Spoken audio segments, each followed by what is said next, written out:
ನೆನ್ನೆ ನೈಟಿಂದ ಸುಸು ಮಾಡಿಲ್ಲ. ನೈಟಿಂದ ಮಾಡಿಲ್ವಾ? ಹೆಂಗೆ ತಡ್ಕೊಂಡವನೋ ಏನೋ. ನೀವು ಟ್ರೀಟ್ಮೆಂಟ್ ಮಾಡಿ.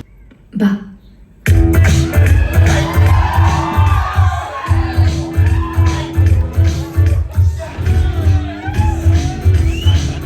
ನೆನ್ನೆ ತುಂಬಾ ಚೆನ್ನಾಗಿ ಮಾಡಿದ್ಯಮ್ಮ. ನೀನೇ ಮಾಡ್ಕೊಂಡು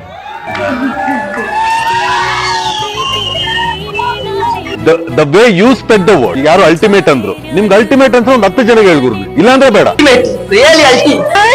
ಎಕ್ಸ್ಪೀರಿಯನ್ಸ್ ಇಲ್ಲ. ಒಳ್ಳೆ ಮೆಸೇಜ್ ಇದೆ. ಮಾಡಿಲ್ಲ ಇನ್ನ ಅಂತ ಅವಕಾಶ ಸಿಕ್ಕಿಲ್ಲ. ಚೆನ್ನಾಗಿದೆ ಚೆನ್ನಾಗಿದೆ. Next level super movie full super ಆಗಿತ್ತು. ಒಂಚೂರು ಹೊಸ ತರೋದು ಮತ್ತೆ ನಮ್ ಕಾಲೇಜ್ ಲೈಫ್ ಸಖತ್ ರಿಲೇಟ್ ಆಗುವಂತದ್ದು. ಫುಲ್ ಎಂಜಾಯ್ ಮಾಡೋದು. It's actually good movie. Without success in it nothing is possible. Acting ಎಲ್ಲ ತುಂಬಾ ಸಕ್ಕತ್ತಾಗಿತ್ತು. ಸ್ಟೂಡೆಂಟ್ಸ್ ಮಾತ್ರ ಒಳ್ಳೆ ರಿಲೇಟ್ ಆಗಿದೆ. ಈಕ್ವಲ್ ಆಗಿದೆ. ಸೊ ಎರಡೂನು ಇಷ್ಟ ಆಯ್ತು.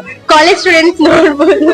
ಚೆನ್ನಾಗಿದೆ. ಕ್ರೇಜಿ ಆಗಿದೆ ಬ್ರೋ, ಕ್ರೇಜಿ ಮೂವಿ ತುಂಬಾ ಚೆನ್ನಾಗಿತ್ತು. Made for college student. College students ಗೆ ರಿಲೇಟ್ ಆಗತ್ತೆ. ಎಲ್ರು ಬಂದ್ ನೋಡಿ. ತುಂಬಾ ಚೆನ್ನಾಗಿತ್ತು ಮೂವಿ. ಕಾಲೇಜ್ ಸ್ಟೂಡೆಂಟ್ಸ್ ತುಂಬಾ ರಿಲೇಟ್ ಆಗಿದೆ. ಎಲ್ರು ಬಂದ್ ನೋಡಿ ಅಂತ ಹೇಳಿ. Really good and amazing movie. ತುಂಬಾ ಚೆನ್ನಾಗಿತ್ತು. ಎಲ್ರಿಗೂ ವಾಚ್ ಮಾಡಕ್ ಸಜೆಸ್ಟ್ ಮಾಡ್ತೀನಿ. ಸೂಪರ್ ಆಗಿದೆ bro. Excellent good movie. Really amazing. ತುಂಬಾ ಚೆನ್ನಾಗಿತ್ತು. ಎಷ್ಟೆಲ್ಲ ನೋಡಿದ್ರು ಬೋರ್ ಆಗಲ್ಲ. ಎಲ್ಲಿಗೂ ಬೋರ್ ಆಗಲ್ಲ. ಈ ಜನರೇಷನ್ ಗೆ ತುಂಬಾ ರಿಲೇಟಬಲ್ ಮೂವಿ ಮಾಡಿದ್ದಾರೆ. Really good movie. I like it. Crazy movie ಮಾತ್ರ ಎಲ್ಲ ಚೆನ್ನಾಗಿತ್ತು. ಸ್ಟೋರಿ ಮತ್ತೆ ಆಕ್ಟಿಂಗ್ ವೈಸ್ ಆಗ್ಲಿ, ಹೀರೋಯಿನ್ ಆಗ್ಲಿ ಒಳ್ಳೆ ಸ್ಟೋರಿ. ಕಾಲೇಜ್ ಲೈಫ್ ಗೆಲ್ಲ ಒಳ್ಳೆ ಕನೆಕ್ಟ್ ಆಗುತ್ತೆ.